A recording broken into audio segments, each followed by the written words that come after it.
সত্য পথে কেউ নয় রাজি। গল্পটা সমাজের কাছে অস্পৃশ্য রাজা হরিজনের।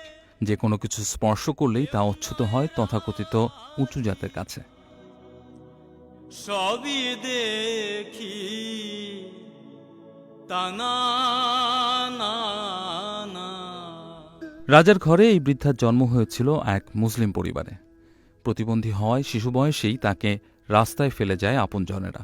রাজার বাবা ভোলা হরিজন শিশুটিকে বাড়িতে এনে নিজের মেয়ের মতো করে বড় করে। সেই থেকে কবিজন হরিজনের পাতে ভাত খায়। ভোলার মৃত্যুর পর শত দারিদ্র্যের মাঝেও কবিজনকে সুখে দুঃখে আপন করে রেখেছে রাজা। আমরা হিন্দু হইলেও আমাদের ছোট জাত হইলেও আমাদের একটা মন বলতে একটা জিনিস আছে। নাই আমার ধন সম্পদ টাকা পয়সা নাই, কোনো একটা মানবিক একটা জ্ঞান আছে স্যার। তা আমার মা বলে গেছিল যে একে তুই কোনোখানে ফেলিস না, একে বলি তুই যদি যাবি তো যা, তা এ কানতে ধরে। তো তখনই বুঝি এর যাওয়ার কোনো জায়গা নেই। পেশায় রাজা একজন সুইপার।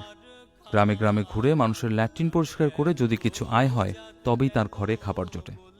অভাব বঞ্চনা এসব নিয়ে রাজার আক্ষেপ নেই। দিনে 2 কেজি চাল কেনার পয়সা জুটলেই সে খুশি। কিন্তু গত 5-6 মাসের বেশিরভাগ সময় তার ঘরে চুলো জ্বলেনি। ভাত খাওয়ার অধিকারটাও যেন কেড়ে নিয়েছে করোনা মহামারী। ঢুকতেই দেয় না স্যার গ্রামে। আমি যে একটা গ্রামে ঢুকবো তো বলে তুমি কোনখান থেকে যাচ্ছ, করোনা আছে নাকি তোমার সাথে। তখন তো স্যার ইচ্ছা করে যে সুসাইড করি, এই জীবন না রাখি, সবাকে একবারে বৃষ্টি চানি খেলে দিই। খাইতে যখন পারি না তো মরি যাই সবাই একসাথে।